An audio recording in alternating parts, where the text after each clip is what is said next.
അശ്രണരും ആലംബഹീനരുമായ വൃക്ക രോഗികൾക്ക് സൗജന്യ ഡയാലിസിസ് സേവനം നൽകുന്നതിനായിട്ടാണ് Thiruvalla life care foundation Chennithala കോട്ടമുറിയിൽ മാർ ഒസ്താത്തോസ് ഗുരുകുലം ഡയാലിസിസ് സെന്റർ ആരംഭിച്ചത്. ഇതിന്റെ ഉദ്ഘാടനം പരിശുദ്ധ ബസേലിയോസ് മർത്തോമ മാത്യൂസ് തൃതീയൻ കാതോലിക്ക ബാബ നിർവഹിച്ചു.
ഈ തിരുവല്ല ലൈഫ് കെയർ ഫൗണ്ടേഷൻ്റെ ആഭിമുഖ്യത്തിൽ വൈദ്യ തിരുമേനിയുടെ സ്മരണയ്ക്കായി നിർമ്മിച്ചിരിക്കുന്ന ഈ കെട്ടിടത്തിൽ ഡയാലിസിസ് സെൻറ്റർ ആരംഭിക്കുന്നുവെന്നുള്ളത് ഈ പ്രദേശത്തിന് വലിയൊരു അനുഗ്രഹമാണ്.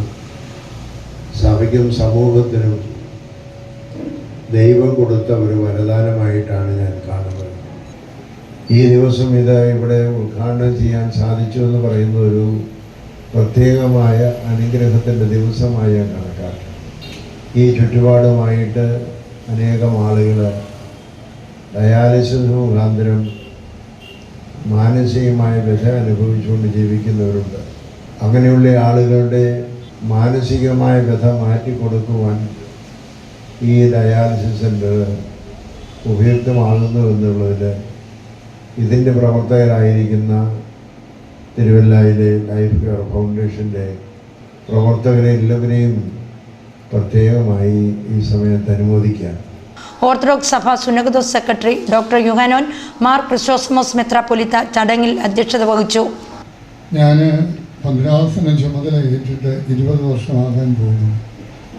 തുടങ്ങിയ സമയത്ത് അന്ന് ബാബാ തിരുമേനി കണ്ടനാട് ഭദ്രാസന മെത്രാപ്പൊലീത്ത എന്നോടൊരു ചോദ്യം ചോദിച്ചു, തിരുവല്ല ഗവൺമെൻറ് ആശുപത്രിയിൽ അത്താഴം കൊടുക്കാൻ പറ്റുമോ എന്ന്. ഞാനതിൻ്റെ വരുംവരായികളൊന്നും ആലോചിക്കുകയോ ചിന്തിക്കുകയോ ആരോടും ഒന്ന് ചോദിക്കാനുള്ള അവകാശം കിട്ടുകയോ ചെയ്തില്ല. നോക്കാൻ തിരുമേനി എന്ന് പറഞ്ഞു. തിരുമേനി കണ്ടനാട് ഭദ്രാസന അതിർത്തിയിലും ചുറ്റുപാടിലും 15-ലധികം ഗവൺമെൻറ് ആശുപത്രികളിൽ ഈ കഴിഞ്ഞ ഇത്രയും നാളുകളായി എല്ലാ ദിവസവും ഉച്ചഭക്ഷണം നൽകുന്ന ഒരാൾ. ആരും അറിയുന്നില്ല എന്നുള്ളതേ ഉള്ളൂ. ആരും അറിയരുതെന്ന് അദ്ദേഹത്തിന് നിർബന്ധമാണ്. അദ്ദേഹം സഭയുടെ പ്രധാന മേലധ്യക്ഷ പദവിയിൽ വന്നിട്ട് 4 വർഷം പൂർത്തിയായി. തിരുമേനിക്ക് തൻ്റെ ശുശ്രൂഷയിൽ ഏറ്റവും പ്രധാനപ്പെട്ടത് ഏതാണെന്ന് ചോദിച്ചാൽ ഈ സമൂഹത്തിൽ നൊമ്പരപ്പെടുന്ന വേദനപ്പെടുന്ന ബുദ്ധിമുട്ടുന്നവരെ സഹായിക്കണം. തിരുമേനി ചുമതല ഏറ്റ അന്ന് തുടങ്ങിയൊരു പദ്ധതിയാണ് സഹോദരൻ സഹായ പദ്ധതി എന്നുള്ളത്. ഈ 4 വർഷത്തിനുള്ളിൽ 20 കോടിയിൽ അധികം രൂപ ജാതി മത സഭ സമുദായം നോക്കാതെ അർഹരായവർക്ക് അത് വിതരണം ചെയ്യുന്നു എന്നുള്ളത് ഞാൻ അതിൻ്റെ കൂടി ഒരു ഭാഗം ആയതുകൊണ്ട് എനിക്ക് പറയാനായിട്ട് സാധിക്കും. ലൈഫ് കെയർ ഫൗണ്ടേഷന്റെ നേതൃത്വത്തിൽ ആദ്യം 3 ഡയാലിസിസ് മെഷീനാണ് ഇവിടെ സ്ഥാപിച്ചിരിക്കുന്നത്. ഇതുപയോഗിച്ച് വൃക്കരോഗികൾക്കുള്ള ഡയാലിസിസ് ആരംഭിച്ചിരിക്കുകയാണ്. ഇനിയും 9 ഡയാലിസിസ് മെഷീനായി വർദ്ധിപ്പിച്ച് ഒരു ദിവസം 16 രോഗികൾക്ക് പ്രത്യാശ നൽകുക എന്നതാണ് ഫൗണ്ടേഷൻ ഭാരവാഹികളുടെ ലക്ഷ്യം. ഇവിടെ പുതിയതായി സ്ഥാപിച്ച ഡയാലിസിസ് മെഷീനുകളുടെ സ്വിച്ച് ഓൺ കർമ്മം രാജ്യസഭാ മുൻ ഉപാധ്യക്ഷൻ പ്രൊഫസർ പി ജെ കുര്യൻ നിർവഹിച്ചു. ഈ ഡയാലിസിസിൻ്റെ ഒരു പ്രോബ്ലം നമുക്ക് പലർക്കും അറിഞ്ഞുകൂടാ.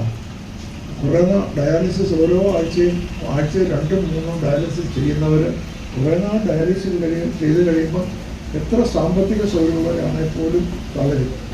ഇതൊരു യാഥാർത്ഥ്യമാണ്. ഇതെനിക്ക് നേരിട്ടറിയാം. എൻ്റെ ചാരിറ്റി ഫൗണ്ടേഷൻ ഞാൻ നടത്തുന്നുണ്ട്. അപ്പോൾ അങ്ങനെയുള്ള ആ ബുദ്ധിമുട്ട് പരിഹരിക്കാൻ വേണ്ടി ആ ഒരു നീഡ്, സമൂഹത്തിൻ്റെ വളരെ അത്യാവശ്യമായ ഒരു നീഡ് അറിഞ്ഞുകൊണ്ടാണ് ക്രിസോസ്റ്റമോസ് തിരുമേനിയുടെ നേതൃത്വത്തിലുള്ള ഈ ലൈഫ് കെയർ ഫൗണ്ടേഷൻ ഇവിടെ ഡയാലിസിസ് പദ്ധതി ആരംഭിക്കുന്നത്. ഇപ്പോൾ 2 മെഷീനായിട്ടുണ്ട്, ഉടൻ തന്നെ 3 ആകും. 9 മെഷീൻ്റെ ആവശ്യം ഇവിടെ ഉണ്ട്. എനിക്ക് അഭ്യർത്ഥിക്കാനുള്ളത്, ഇവിടെ വന്നുകൂടിയിരിക്കുന്നവരൊക്കെ നിങ്ങളെല്ലാവരും കൂടെ വിചാരിച്ച് 9 മെഷീനുകൾ ഉണ്ടാക്കണം. 9 മെഷീൻ ഉണ്ടാക്കി ഈ പ്രദേശത്തുള്ള ഡയാലിസിസ് ചെയ്യുവാൻ കഴിയാത്ത പാവപ്പെട്ടവർക്ക് വലിയൊരു അത്താണിയായി തണലയായി ഇത് മാറണം. ഡോക്ടർ യുഹാക്കിം മാർ കുർലോസ് സഫർഗൻ മെത്രാപ്പൊലീത്ത അനുഗ്രഹ പ്രഭാഷണം നടത്തി. നമ്മൾ ഒരുപാട് കാര്യങ്ങൾ ചെയ്യുന്നുണ്ട് ദൈവനാമം, തമ്പുരാൻ്റെ നാമം. പക്ഷെ തമ്പുരാൻ പറയുന്നു അധർമ്മം പ്രവർത്തിക്കുകയാണ്. കാരണം നിങ്ങളെൻ്റെ പിതാവിൻ്റെ ഹിതമറിഞ്ഞുകൊണ്ട് ജീവിക്കുന്നില്ല, പ്രവർത്തിക്കുന്നു. മനസ്സിലാക്കാൻ സ്വന്തം ബുദ്ധിമുട്ടുണ്ടെന്ന സംശയം. പക്ഷേ അത് കൃത്യമായി മനസ്സിലാക്കിയിട്ടുള്ളവർ അതിനനുസരണമായ വിധത്തിൽ പ്രവർത്തിക്കുകയും ചെയ്യും. അത് നല്ലൊരു ഉദാഹരണമാണ് പരിശുദ്ധ കാതോലിക്ക ബാവ തിരുമനസ്സും.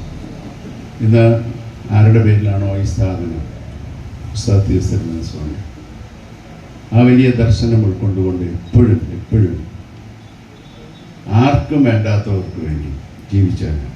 നമുക്കറിയാം, ലോകം ആർക്കും വേണ്ട എഴുതി തള്ളുന്നവർ യേശു കർത്താവ് പറഞ്ഞു എനിക്ക് വേണം. അവരെനിക്ക് വിലപ്പെട്ടവരാണ്. യേശു കർത്താവിന് വിലപ്പെട്ടവരെ നമുക്ക് കണ്ണിന് നടിക്കാൻ ഒക്കും. മാർ ഒസ്താത്യോസ് ഗുരുകുലം ഡയാലിസിസ് സെന്ററിന്റെ രക്ഷാധികാരി ഡോക്ടർ യുഹാനോൻ മാർ ക്രിസോസ്റ്റമോസ് മെത്രാപ്പൊലീത്തയാണ്. ചടങ്ങിൽ കൊടിക്കുന്നിൽ സുരേഷ് MP മുഖ്യപ്രഭാഷണം നടത്തി. സൗജന്യ ഡയാലിസിസ് സെന്റർ ഇവിടെ തുടങ്ങാൻ തീരുമാനിച്ചതിനെ ഞാൻ പ്രത്യേകം നന്ദി രേഖപ്പെടുത്തുന്നു. ഒരു ജനപ്രതിനിധി നിലയിൽ ഈ സൗജന്യ ഡയാലിസിസ് സെന്ററുമായി ചേർന്ന് നിന്നുകൊണ്ട് എന്തൊക്കെ സഹായങ്ങൾ ഈ സ്ഥാപനത്തിന്റെ പ്രവർത്തനങ്ങൾക്ക് ചെയ്യാൻ കഴിയുമോ അത് എൻ്റെ ഭാഗത്തുനിന്ന് നിശ്ചയമായും ഉണ്ടാകുമെന്ന് ഞാൻ ഉറപ്പ് നൽകുന്നു. എപ്പോൾ വിളിച്ചാലും ഏത് സഹായത്തിന് ഈ ഡയാലിസിസ് സെന്ററിൽ നിന്ന് വിളിച്ചാലും ആ സഹായം തരാനും എപ്പോൾ വിളിച്ചാലും ഇവിടെ വരാനും നിങ്ങൾ പറയുന്ന കാര്യങ്ങൾ ചെയ്യുന്നതിന് ആവശ്യമായ എല്ലാ നടപടികളും എൻ്റെ ഭാഗത്തുണ്ടാകും. ഈ സെന്റർ ഭാവി ഈ പ്രദേശത്തുള്ളവർക്ക് മാത്രമല്ല, തിരുമേനി പറഞ്ഞു അല്ലെങ്കിൽ ഇവിടെ വിശദീകരിച്ചു, ഈ പ്രദേശത്തുള്ളവർക്കാണ് പരിഗണന എന്ന് പറഞ്ഞു. ഇത് നമ്മുടെ ഈ സെൻട്രൽ ട്രാവൻകൂറിൽ ഒരു പ്രധാനപ്പെട്ട ഒരു ഡയാലിസിസ് കേന്ദ്രമായി മാറുന്ന തരത്തിൽ തുടക്കം ഇങ്ങനെയൊക്കെയാണ്. പല സ്ഥാപനങ്ങളും തുടക്കം ഇതുപോലെ ചെറിയ രീതിയിലാണ്. എന്നാൽ അത് പിന്നീട് വളർന്ന് വലുതായി ഒരുപാട് ആളുകൾക്ക് സഹായം കിട്ടുന്ന പ്രസ്ഥാനമായി മാറുന്നുണ്ട്. Parumala saint Gregorios medical mission ആശുപത്രി CEO father MC Paulose, South Indian bank senior manager Thomson P Varghese, Chennithala ഗ്രാമപഞ്ചായത്ത് അംഗങ്ങളായ Abhilash Thumpinath, Gopan Chennithala, Thiruvalla life care trustee PD George, managing trustee Mathews K Jacob, secretary Johnson Manalur, treasurer PH Shaji, trustee PA Boban എന്നിവർ പ്രസംഗിച്ചു. Binoy Paulose, Rajeev George, doctor Thomas Mathew, Suresh Kumar K, Suresh James, Muraleedharan Pillai KS, PA Boban, Abraham Thomas, doctor Sunil Mathew, Loni Titus, Vinod Philip, Sanoj Varghese എന്നിവരാണ് സംഘടനയുടെ ട്രസ്റ്റിമാർ.